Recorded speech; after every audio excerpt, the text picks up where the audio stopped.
Hi guys, എല്ലാവർക്കും നമസ്കാരം. ഞാൻ ഗീതാജിയാണ്. ഇന്നുണ്ടാക്കാൻ പോകുന്നത് വെളുത്തുള്ളി അച്ചാറാണ്. എൻ്റെ രീതിയിലുള്ള വെളുത്തുള്ളി അച്ചാറുണ്ട്. വളരെ ഹെൽത്തിയായ വെളുത്തുള്ളി അച്ചാർ എങ്ങനെയാണ് ഉണ്ടാക്കുന്നത് എന്ന് നമുക്ക് നോക്കാം. അതിന് വേണ്ട ഇൻഗ്രീഡിയൻസ് എന്തൊക്കെയാണ് എന്ന് നോക്കാം. അപ്പം വീഡിയോയിലേക്ക് എല്ലാവർക്കും സുസ്വാഗതം. 800 ഗ്രാം വെളുത്തുള്ളിയാണ് ഞാൻ തൊലി കളഞ്ഞെടുത്തിരിക്കുന്നത്. അത് കടുകെണ്ണയിലൊന്ന് ചെറുതാക്കി വഴറ്റിയെടുക്കണം.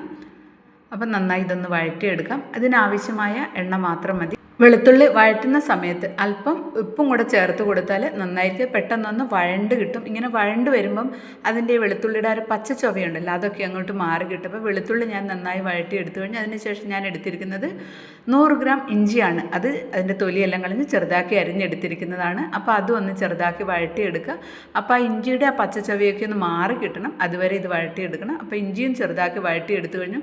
ഇനി ഞാൻ എടുത്തിരിക്കുന്നത് 50 ഗ്രാം പച്ചമുളകാണ്, എരിവ് കുറഞ്ഞ പച്ചമുളകാണ്. അത് നന്നായി ഒന്ന് വഴറ്റിയെടുക്കുക.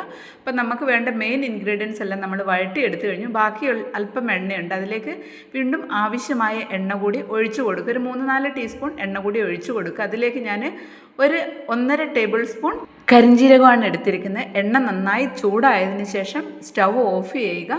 അതിലേക്ക് കരിഞ്ജീരകം ഇട്ട് കൊടുക്കുക. എന്നതിന് ശേഷം ഇതിലേക്ക് 1/2 ടേബിൾ സ്പൂൺ മഞ്ഞൾപ്പൊടി ചേർത്ത് കൊടുക്കുക. അതിന് ശേഷം മുളക് പൊടിയും ചേർത്ത് കൊടുക്കുക. എല്ലാം നന്നായി ഇളക്കിയതിന് ശേഷം വേണം ഡ്രൈ റോസ്റ്റ് ചെയ്തെടുത്ത കടുക് പരിപ്പ്, ഉലുവ, കായം എന്നിവ പൊടിച്ചതിന് ശേഷം ഈ ചെറു ചൂടുള്ള എണ്ണയിലേക്ക് ചേർത്ത് കൊടുക്കണം. എല്ലാം കൂടെ നന്നായി ഇളക്കിയതിന് ശേഷം നേരത്തെ വഴറ്റി വെച്ചിരിക്കുന്ന ഇൻഗ്രീഡിയൻസ് ഓരോന്നായിട്ട് ഇട്ട് കൊടുക്കുക. ഏറ്റവും ഒടുവിലായിട്ട് വെളുത്തുള്ളിയും കൂടെ ചേർത്ത് കൊടുക്കുക. ഉപ്പ് നമ്മൾ ആവശ്യാനുസരണം ചേർത്ത് കൊടുക്കുക. എരിവ് നമുക്ക് ആവശ്യത്തിനനുസരിച്ച് ചേർത്ത് കൊടുക്കാം. ചിലവർക്ക് കൂടുതൽ വേണം, ചിലവർക്ക് കുറച്ച് വേണം. നേരത്തെ തയ്യാറാക്കി വെച്ചിരിക്കുന്ന കടുക് പരിപ്പാണ്, ഇതും കൂടെ ചേർത്ത് ഇളക്കി കൊടുക്കുക.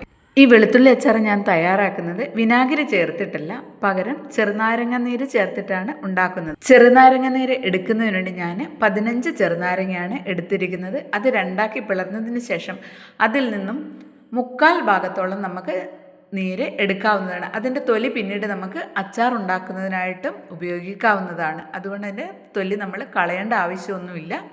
ചെറുനാരങ്ങ നീര് എടുത്തതിന് ശേഷം അത് നന്നായി അരിച്ചെടുക്കണം. എന്നതിന് ശേഷം വേണം നമ്മൾ ഈ വെളുത്തുള്ളി അച്ചാറിൻ്റെ കൂട്ടിലേക്ക് ചേർത്ത് കൊടുക്കാനായിട്ട്.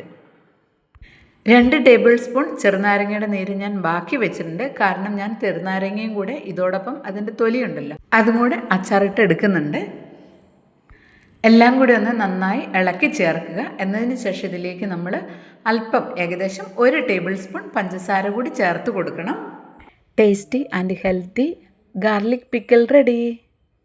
നിങ്ങളും ട്രൈ ചെയ്യുമല്ലോ.